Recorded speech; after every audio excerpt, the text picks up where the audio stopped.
Friends, आप सबका स्वागत है आपके अपने यूट्यूब चैनल फार्मा एमसीक्यू में। तो बच्चों, हमारे जो ये है फार्माकोलॉजी के एमसीक्यूज, हम लोग जो एंटी माइक्रोबियल ड्रग्स के क्वेश्चंस हम लोग डिस्कस कर रहे थे ना, तो इसी को कंटिन्यू करते हैं बच्चों। ओके, इसकी जो है फार्माकोलॉजी के एमसीक्यूज वाली प्लेलिस्ट जो है वहाँ पर इसकी वीडियोस मिल जाएंगी आपको, और पहले के जो क्वेश्चंस है उसकी। ओके, ठीक है। तो सभी अपकमिंग गवर्नमेंट फार्मासिस्ट एग्जाम्स के लिए बच्चों ये इंपॉर्टेंट है, और बाकी टेस्ट सीरीज और क्रैश कोर्स के लिए फार्मा एम्स को आप पे विजिट कर सकते हो। तो अभी देखो क्वेश्चन हमारे नेक्स्ट आगे क्वेश्चन से, route of administration of bacitracin. देखो बेसिट्रासिन जो है बच्चों तुम्हारा पॉलीपेप्टाइड एंटीबायोटिक में आता है, और सेलवोल पे एक्ट करने वाली ड्रग में भी मैंने तुमको बताया था बेसिट्रासिन आता है।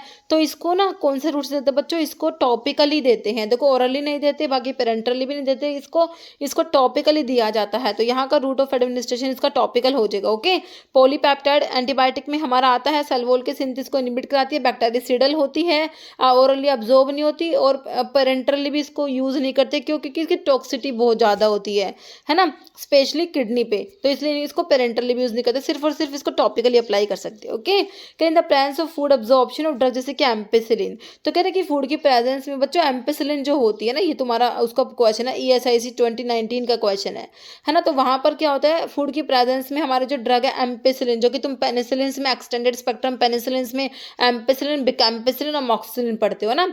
तो एम्पेसिलिन जो है in the presence of food, है ना, फूड की प्रेजेंस में इसका एब्जॉर्प्शन जो होता है बच्चों कम होता है, रिड्यूस हो जाता है। ओके, तो यहाँ पर ऑप्शन डी करेक्ट है। Which one of the following is steroidal antibiotic. तो बच्चों यहाँ पर चार ऑप्शन है, इनमें स्टीरॉयडल जो होते हैं तुम्हारा फ्यूसिडिन, है ना, फ्यूसिडिक एसिड जो होता है ये हमारा स्टीरॉयडल एंटीबायोटिक होता है ना। बाकी क्लिंडामाइसिन दिया, बेसिट्रासिन जिसके बारे में हमने भी डिस्कस करा, क्लोरामफेनिकोल जो कि तुम टेट्रासाइक्लिन के साथ पढ़ते हो, ब्रॉड स्पेक्ट्रम में आती है। तो फ्यूसिडिन जो तुम्हारा है ये स्टीरॉयडल होता है, ऑप्शन ए करेक्ट हो जाएगा।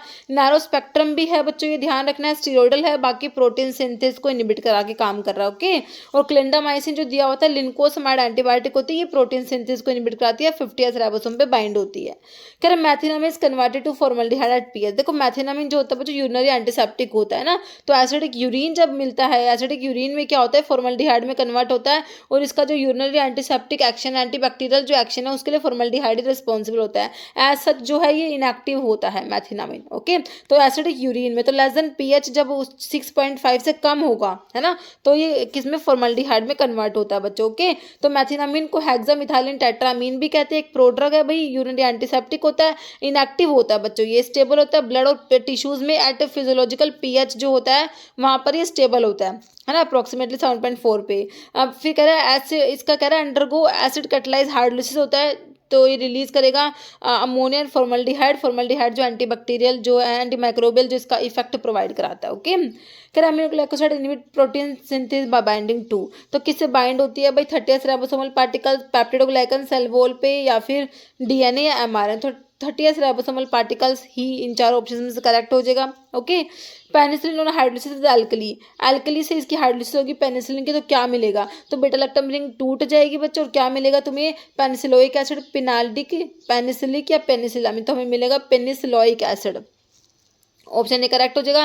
कह रहे पेनिसिलिन की हाइड्रोलिसिस होगी एल्कली से, तो undergo degradation primary through cleavage of beta lactam ring, तो पेनिसिलोइक एसिड बनता है। ओके, कह रहे विच ड्रग मोटलिन रिसेप्टर एगोनिस्ट है बच्चों, अमोक्सिलिन है, फिक्सिन दर का तुम्हें टेट्रासाइक्लिन, इरिथ्रोमाइसिन।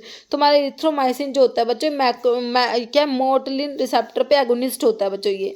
कह रहे इरिथ्रोमाइसिन मैक्रोलाइड एंटीबायोटिक में आता है, तो कह रहे एंटी माइक्रोबियल प्रॉपर्टीज के साथ साथ ये मोटलिन रिसेप्टर एगोनिस्ट भी होता है, ध्यान रखना है। Which drug belong to aminoglycoside antibiotic में भाई हमारी स्ट्रिप्टोमाइसिन, जेंटामाइसिन, कैनामाइसिन सब पढ़ी है हमने। पॉलीमिक्सिन तो बच्चों हमारी जो है पॉलीपेप्टाइड एंटीबायोटिक्स में, जिसमें बेसिट्रासिन आती है उसी में आता है ये, इरिथ्रोमाइसिन मैक्रोलाइड्स में आती है, वेनकोमाइसिन ग्लाइकोपेप्टाइड एंटीबायोटिक में आते हैं। तो जेंटामाइसिन तुम्हारा एमिनोग्लाइकोसाइड्स में आ जाएगा, ऑप्शन 4 करेक्ट है। क्लावुलानिक एसिड क्या है भाई, क्लावुलानिक एसिड सेल्बैक्टम, टाइजोबैक्टम, बीटा लैक्टमेज इनहिबिटर होते हैं। तो क्या करेंगे, बीटा लैक्टमेज, कह रहे inactivate bacterial beta lactamase correct हो जाएगा। कह रहे इम्पोर्टेंट इनहिबिटर सेलवोल ट्रांसपेप्टाइड के नहीं होते, ग्राम नेगेटिव ऑर्गेनिज्म के लिए भी नहीं बच्चों, यहाँ पर हो जाएगा इनएक्टिवेट बैक्टीरियल बीटा लैक्टामेज को इनएक्टिवेट करा देते हैं। Okay, antibiotic which is effective है single dose therapy for trachoma के लिए डॉक्सीसाइक्लिन दे रखा, क्लेरिथ्रोमाइसिन, एजिथ्रोमाइसिन, इरिथ्रोमाइसिन। तो हमारा एजिथ्रोमाइसिन बच्चों उसके लिए यूज करा जाएगा, ध्यान रखना, तो तुम्हारा मैक्रोलाइड्स में आता है। ओके, कह रहे following is not macrolide antibiotic नहीं है, तो इरिथ्रोमाइसिन होता है, स्पायरामाइसिन होता है, एजिथ्रोमाइसिन, क्लेरिथ्रोमाइसिन, डॉक्सीथ्रोमाइसिन, लेकिन वैनकोमाइसिन ग्लाइकोपेप्टाइड एंटीबायोटिक में आते हैं। Okay, vancomycin option D correct है। कह रहे tetracycline should not be given with antacids. भाई टेट्रासाइक्लिन को एंटासिड के साथ नहीं देना, क्यों? क्योंकि एंटासिड्स क्या कराते हैं भाई, टेट्रासाइक्लिन के अब्जॉर्प्शन पे क्या फर्क पड़ेगा, तो एंटासिड्स बच्चों टेट्रासाइक्लिन का अब्जॉर्प्शन कम करा देते हैं, डिक्रीज करा देते हैं। ओके, तो ऑप्शन यहाँ पर बी करेक्ट है। फॉलोइंग जो है एंजाइम इनिबिटर की बात हो रही है, माइक्रोसोमल एंजाइम इनिबिटर की बात हो रही है। देखो बच्चों, क्लोडाइजिपोक्साइड, क्लोरमफेनिकोल, फेनिटोइन तो इंड्यूसर होता है, तो यहाँ पर तुम्हारा इनिबिटर है क्लोरमफेनिकोल, जो आप टेट्रासाइक्लिन के साथ क्लोरमफेनिकोल पढ़ते हो, ग्रे बेबी सिंड्रोम भी करा देता है बच्चों। क्लोरमफेनिकोल जो है ना, ब्रॉड स्पेक्ट्रम में आता है क्लोरमफेनिकोल, और एंजाइम इनहिबिटर की प्रॉपर्टी भी रखता है, याद रखना। ऑप्शन बी हो गया। सिप्रोफ्लोक्सासिन जो कि फ्लोरोक्विनोलोन्स में आता है, तो किसे इनहिबिट करा के काम कर रहा होता है, डीएनए गायरेज को इनहिबिट कराता है बच्चों। सेल वॉल की सिंथेसिस को इनहिबिट करा के काम करने वाले ड्रग्स में तुम्हारा पेनिसिलिन, सिफालोस्पोरिन है ना, ये बेसिट्रासिन, वैनकोमाइसिन, ये सब आते हैं प्रोटीन सिंथेसिस को, जैसे कि तुम्हारे मैक्रोलाइड्स हो गई, अमीनोग्लाइकोसाइड्स हो गई, है ना। लेकिन जो है सिप्रोफ्लोक्सासिन, फ्लोरोक्विनोलोन्स हमारे डीएनए गायरेज को इनहिबिट कराते हैं बच्चों, ऑप्शन बी करेक्ट है। कोट्राइमोक्साजोल कॉम्बिनेशन दो ड्रग का बिल्कुल होता है, तो इसमें होता है सल्फामिथोक्साजोल के साथ में ट्राइमिथोप्रिम, मैंने आपको बताया था। कह रहे heterocyclic ring present in these compound, इन दोनों की रिंग पूछ रखी है बच्चों। देखो क्वेश्चन तुमसे सिर्फ इनके नाम नहीं, इनके रिंग पूछे हैं, है ना। कह रहे ऑक्साजोल के साथ पिरिमिडीन, देखो पायरिडिन, जो पायरिडाजिन वाला ऑप्शन काट दो, पायराजिन बी। ट्राइमिथोप्रिम में डाई अमीनो पिरिमिडीन रिंग होती है, डाई अमीनो पिरिमिडीन, तो पिरिमिडीन होगा। और सल्फामिथोक्साजोल में बच्चा ऑक्साजोल नहीं होता, आइसोक्साजोल मोइटी प्रेजेंट होता है, तो ऑप्शन सी हो जाएगा। आइसोक्साजोल है सल्फामिथोक्साजोल में, और तुम्हारा पिरिमिडीन है ट्राइमिथोप्रिम में, याद रखना, ऑप्शन सी करेक्ट हो जाएगा तुम्हारा। कह रहा है कोट्राइमोक्साजोल सिनर्जिस्टिक कॉम्बिनेशन होता है दो एंटीमाइक्रोबियल ड्रग्स का, सल्फामिथोक्साजोल के साथ ट्राइमिथोप्रिम का कॉम्बिनेशन है बच्चों।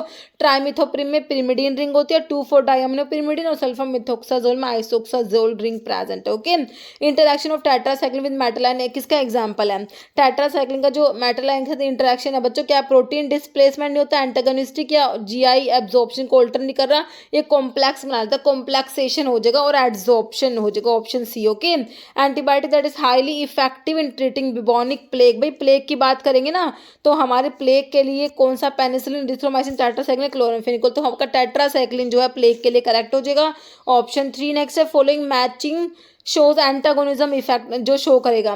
देखो इमीपिनम जो तुम पढ़ते हो ना, इमीपिनम, मेरोपेनम, फेरिपेनम, वो वाला इमीपिनम, बेटालैक्टम एंटीबायोटिक में, कार्बापिनम्स में जो आता है ना, देखो इसके साथ सिलास्टेटिन का जो कॉम्बिनेशन है सिनर्जिस्टिक में आता है बच्चों, एंटागोनिस्टिक नहीं होता, तो बिल्कुल गलत हो गया, ये तो होगा नहीं। नाइट्रोफिरेंटोन के साथ नैलेडिक्सिक एसिड दोगे तो ये एंटागोनिज्म शो करेगा, तो ऑप्शन तो बी करेक्ट है।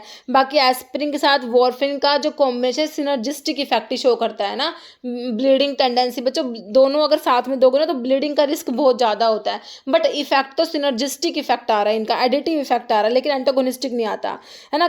सिफ्टाजिडिन जो है, इसको जेंटामाइसिन के साथ भी सिनर्जिस्टिक इफेक्ट शो करेगा, लेकिन तुम्हारा आंसर जो एंटागोनिस्टिक का था वो ऑप्शन बी करेक्ट हो गया, बी वाला करेक्ट हो गया। अब देखो इमीपिनम जो होता है बच्चों, इमीपिनम जो हमारा कार्बापिनम्स में आता है, बेटालैक्टम में, तो देखो इसकी ना हाइड्रोलिसिस हो जाती है, डिहाइड्रोपेप्टाइडेज 1 जो होता है ये लोकेटेड होता है brush border of inner tubular cells, है ना, तो ये क्या करेगा, इसको हाइड्रोलाइज करा देगा, तो इसीलिए क्या करते हैं, इसमें सिलास्टेटिन देते हैं। सिलास्टेटिन क्या कराता है बच्चों, इसे इनहिबिट करा देगा, जो ये डिहाइड्रोपेप्टाइडेज 1 जो था, ये इमीपिनम को हाइड्रोलाइज करा रहा था ना, अब हमने क्या करा, सिलास्टेटिन साथ में दे, तो इसने इसको इनहिबिट करा दिया, जिससे कि भाई इसका हाइड्रोलिसिस नहीं होगा, है ना, तो ये सिनर्जिस्टिक कॉम्बिनेशन आता है, इमीपिनम के साथ में सिलास्टेटिन देते हैं, तो दोनों ये तो सिनर्जिस्टिक में आ गया, मतलब एंटागोनिस्टिक नहीं था। नाइट्रोफिरेंटोन बच्चों एंटागोनाइज कराता है बैक्टीरियोसाइडल इफेक्ट ऑफ फेनोलिडिक्सिक एसिड, तो ये कॉम्बिनेशन एंटागोनिस्टिक हो गया। अब एस्पिरिन का वॉरफिन के साथ में एडिटिव सिनर्जिस्टिक इफेक्ट होता है, ब्लीडिंग रिस्क हो जाता है, दोनों ड्रग इंक्रीज कराती है risk of haemorrhage, dangerously enhance anticoagulant effect, और सिफ्टाजिडिन और जेंटामाइसिन जो है ये सिनर्जिस्टिक कॉम्बिनेशन होता है। ओके, मैक्रोलाइड ग्रुप एंटीबायोटिक बता दो भाई, क्लैरिथ्रोमाइसिन, रोक्सिथ्रोमाइसिन, इरिथ्रोमाइसिन, एजिथ्रोमाइसिन, स्पायरामाइसिन, सारे मैक्रोलाइड्स है, कैनामाइसिन, स्ट्रिप्टोमाइसिन, ये क्लोरोमाइसिटिन नहीं होगा, हमारा हमारा जो है ऑप्शन ए करेक्ट हो जाएगा। नेक्स्ट क्वेश्चन है, following compound is commonly use as a fast line treatment है ट्यूबरकुलोसिस के लिए, known for its effectiveness against mycobacterium tuberculosis. Fast line anti TB drug की बात हो रही है। फास्ट लाइन में भाई पेनिसिलिन से नहीं आते, जेंटामाइसिन, सल्फाडायाजिन नहीं आएगा, हमारा आइसोनियाजिड आता है, तो ऑप्शन 1 करेक्ट हो गया। सिंपल सा तुम्हारा करेक्ट। पॉजिटिव एजेंट ट्यूबरकुलोसिस का कौन सा होता है? माइकोबैक्टीरियम ट्यूबरकुलोसिस होता है बच्चों। ऑप्शन 1 सिंपल सा करेक्ट है। ऑप्शन ए आइसोनियाजिड क्या है, इसे सिंपल तो क्या ही होगा भैया, एंटी टीबी ड्रग में, fast line anti TB drug में आइसोनियाजिड आता है बच्चों। यहाँ पर ऑप्शन सी करेक्ट हो गया तुम्हारा। एंटी टीबी ड्रग का ब्यूटीफुल सा क्लासिफिकेशन आप लोग देख लो एक बारी। First line anti TB drug में isoniazid, rifampicin, pyrazinamide, ethambutol, streptomycin. और सेकेंड लाइन ड्रग्स जो होती है उसमें फ्लोरोक्विनोलोन्स में ofloxacin, levofloxacin, moxifloxacin, ciprofloxacin. Other oral drugs है बच्चों, ये इथियोनामाइड आता है, साइक्लोसिरिन आता है, पैरामिनोसैलिसिलिक एसिड आता है, रिफाब्यूटिन, रिफापेंटिन, प्रोथायोनामाइड और टेरिजिडोन। ओके, इंजेक्टेबल्स में कैनामाइसिन, एमिकासिन, कैप्रियोमाइसिन। ओके, तो ये हमारा एंटी टीबी ड्रग का क्लासिफिकेशन हो गया। जैसे पाइरोडॉक्सिन एडमिनिस्टर करेंगे आइसोनियाजिड के साथ में to minimise the. Pyridoxine is vitamin B6, किसको देते हो? आइसोनियाजिड के साथ में। क्यों देते हैं भाई इसको? जो आइसोनियाजिड जो होता है पेरिफेरल न्यूरोपैथी को प्रिवेंट कराने के लिए, है ना। तो न्यूरोटॉक्सिटी को मिनिमाइज करने के लिए आइसोनियाजिड के साथ में B6 देते हैं बच्चों। ऑप्शन सी करेक्ट है। पैरिफेनोराइटिस मेजर साइड इफेक्ट है तुम्हारे आइसोनियाजिड का बच्चों, ठीक है। अटोरवास्टैटिन्स की यहाँ पर नहीं होगा, स्टैटिन्स हमारा प्राजोसिन, ये जोसिन वाले अल्फा-1 ब्लॉकर होते हैं, या फिर पेनिसिलिन नहीं होगा। यहाँ पर तुम्हारा आइसोनियाजिड हो जाएगा। पैरिफेरल न्यूराइटिस कोज करा देते हैं, इसी को प्रिवेंट करने के लिए आइसोनियाजिड के साथ में B6 देते हो। ओके, ऑप्शन डी करेक्ट है। Dots therapy was launched in India, तो ये कब लॉन्च किया गया? ऑप्शंस देख लीजिए। तो इसका आंसर है बच्चों 1997 में। और डोट्स का फुल फॉर्मेट क्या है? Directly observe treatment short course होता है, इसका फुल फॉर्म एग्जाम में पूछा भी गया है। ओके, तो बच्चों इतने क्वेश्चंस थे आज की वीडियो में, मिलते हैं नेक्स्ट वीडियो में। Okay, thank you so much.